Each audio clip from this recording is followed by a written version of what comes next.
Alright, what's going on everybody? Anime Rainbow back with another episode. Today we'll be discussing Kaiju Number 8 Chapter 65. What is going on? Well, if you remember where we left off from the last chapter, Reno just finished his trial run that he had for the Numbered Weapon 6 suit. He defeated the Mole Kaiju along with Iharu and the rest of the 4th Division. Captain Jugo made the mention that he's going to train Reno and Iharu in order to get ready for this battle that they still have 1 month to prepare for. It's probably a little bit less than that now, maybe like 3 weeks, 2.5 weeks, something like that. But regardless, he passes the trial, he gains access to the King of the Kaiju Numbered Weapon 6 suit, and word this chapter quickly begins to spread of this achievement because he is the first person with the suit. He's the first person who was able to create a neurological and physical link with Kaiju Number 6 and not just simply be taken over by that. Now some people will say it's because of the physical aspect. I would chalk it up more so to the neurological link that we saw. Matsumoto did, take a moment to really hone in a couple chapters ago of the internal struggle that Reno had with Kaiju Number 6. But I am under the impression that this was mainly neurological in nature, less physical, because Reno was never the strongest at the defense force amongst the rookies, if you remember that. It was kind of odd a couple chapters ago, I believe I talked about it in one of my previous videos as well, that he was the one who was chosen to be the first person amongst the rookies to be trialed for Kaiju Number 6 suit. You would assume that would go to Kikoru first, because, she's been the strongest amongst the rookies leading up into this point. You could make that argument, definitely.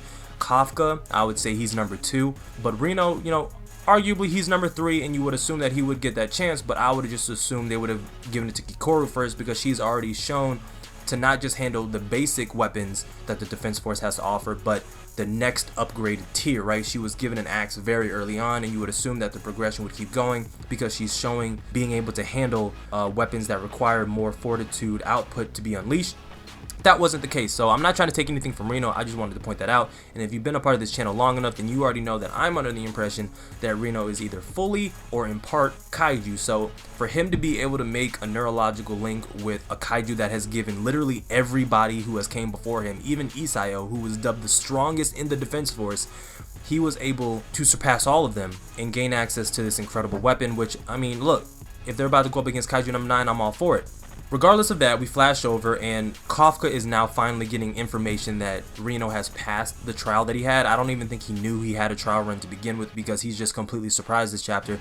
But in this moment, you have him say, or he tries to say, it's just too dangerous, right? He tries to say that, but Kikoru comes out of left field, hits him with the chop, and was like, what did I tell you before? Stop being disrespectful and talking down on us as if we're not able to handle situations that come our way.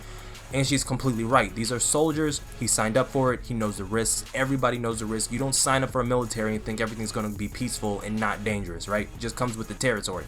So he has to come to this realization and just stop babying the people around him, right? Reno is incredibly capable, but it brings up something interesting, right? Because you have Kikoru in this moment after saying that. She turns and she was like, if he's going to keep getting stronger, I'm going to surpass him. And that's exactly what you want. But there is no mention of her getting a numbered weapon. That was never brought up. It was never brought up anything about her mother's numbered weapon suit, which kind of brings into question, do they even still have that suit as an option? Because that's what I've been saying up until this point. That's what I know other people in the community have been saying up until this point, that Kikoru is going to follow in her mother Hikari's footsteps and gain access to the numbered weapon 4 suit. That's only if it's still there, because if you remember everything that went down with Kaiju Number 9 after he took over Isayo was using the numbered weapon 2 numbered weapons. So Kaiju Number 9 has numbered weapon 2 weapons with him currently. So the defense force doesn't have that suit anymore. They don't have access to the electrical powers of Kaiju Number 2. They don't have access to the EMP. Number 9 has more power now than he did just as Number 9 because Isayo had the suit on with him when he was taken over. So if Hikari followed the same storyline and she got defeated but taken over, they don't have numbered weapon 4 suit anymore. I just wanted to put that out there because I know that I was saying that she would possibly get it, but it seems as though she might just get an original weapon altogether. So who knows, right?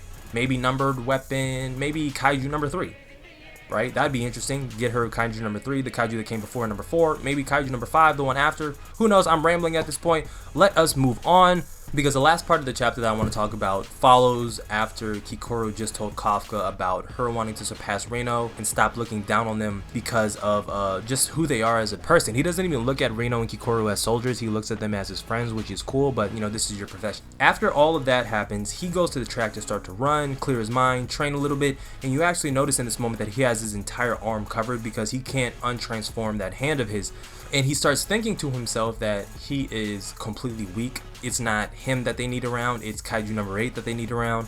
During this whole depressive monologue that he has, I just kept thinking to myself, yeah, you are 100% right. You are absolutely useless in every capacity other than the, you know, knowledge that you have because of your day job as a corpse disposal cleaner.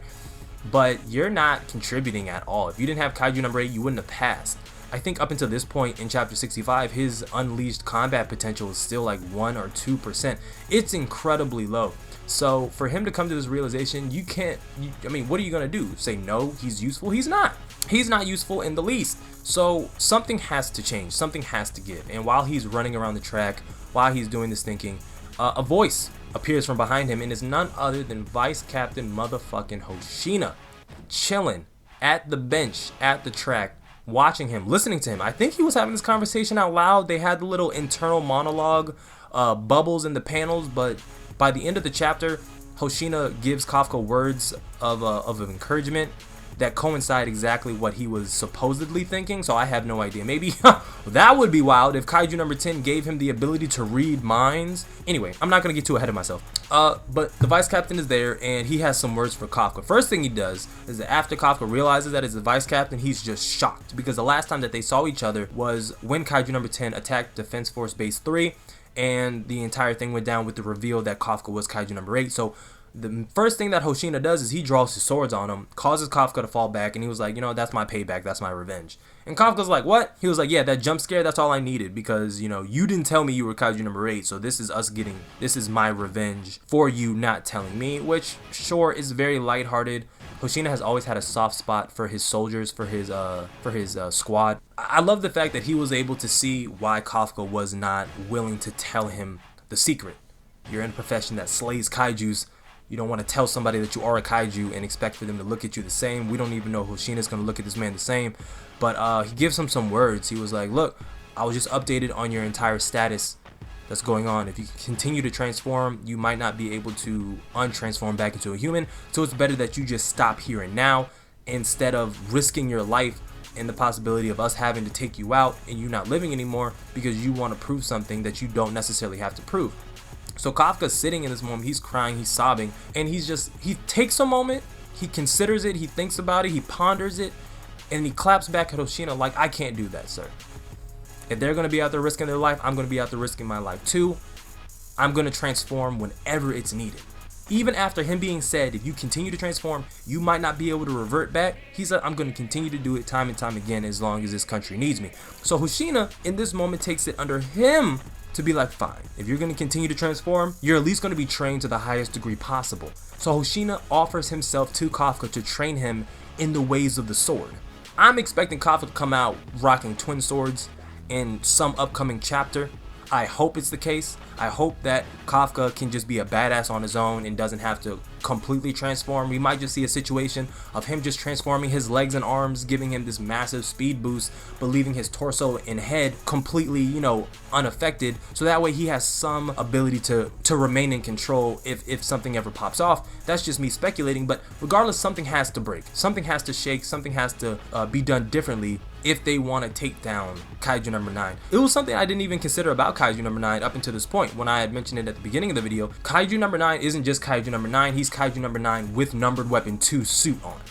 That's devastating. He was already devastating as an individual, now he has a power-up. He's going to obliterate people on that field. Like, I expect something similar to the ending of Demon Slayer. If you read the manga and you know what happened, it was a bloodbath. Alright, I'll leave it at that. So this coming around, you would expect the same fucking thing.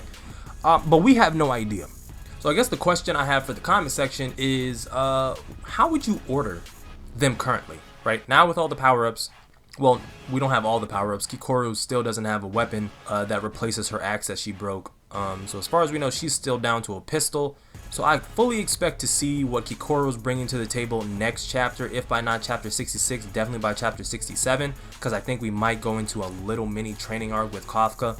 But if not, I definitely expect to see what Kikoru is bringing to the table next chapter. If I had to order them based off of strength right now, I would say Kaiju number 8, Kafka, and then Reno with Kaiju number 6, numbered weapon, and Kikoru at number 3. Actually, I'll change that around. It's Kafka at number 1, Narumi at number 2, Reno at number 3, and Kikoru at number 4, but I'm just being generous because, again, we haven't seen what weapon she has to replace the one that she broke.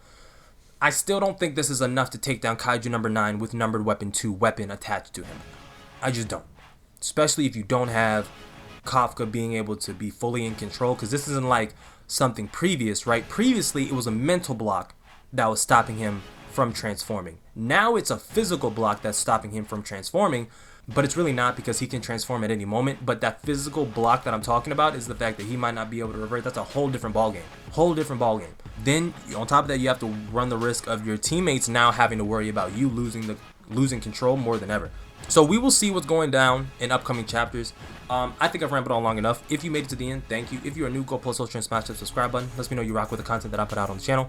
Like the video if you like the video, dislike the video if you dislike the video. Comment on the video your thoughts about what you think is going on, how you think this is going to work. Do you think Kafka is going to get him not being able to transform under his belt? Because this is the big question. This is the big thing about that, right? Why can't he transform back? All right, I have akin Kaiju number 8 to that of a parasite. And if you just know how parasites work, whether it's a leech, whether it's a tapeworm, or whether it's a tick, the longer they stay connected to your body, the bigger they get. So this is a little bit different because Kafka's being taken over, but essentially it's the same. The longer Kaiju number 8 is in Kafka's body, the more times Kafka transforms into Kaiju number 8, the more control Kaiju number 8 has over himself, right? And we haven't seen his arm doing anything crazy.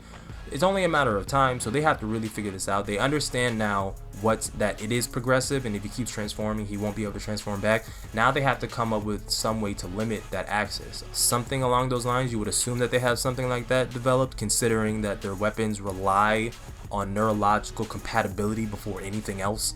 It'll be interesting to see what's going down in the future. Let me know if you think if Kikoru is going to get Hikari's number 4 weapon. Let me know if you think if the number 4 weapon is still around. Right, because it just completely lost. It was completely lost to me that, you know, if she died with the suit on, that suit might not be there, right? Even if she wasn't taken over and escaped, just assume it was blown up. Unless these bitches are really sturdy. You know how those briefcases work for Kaiju number 8. So it's possible that the weapons are very sturdy. I don't know. But I'm definitely rambling on long enough after this. Subscribe if you are brand new. I will keep the content coming frequently as infrequent as humanly possible. And I'm out.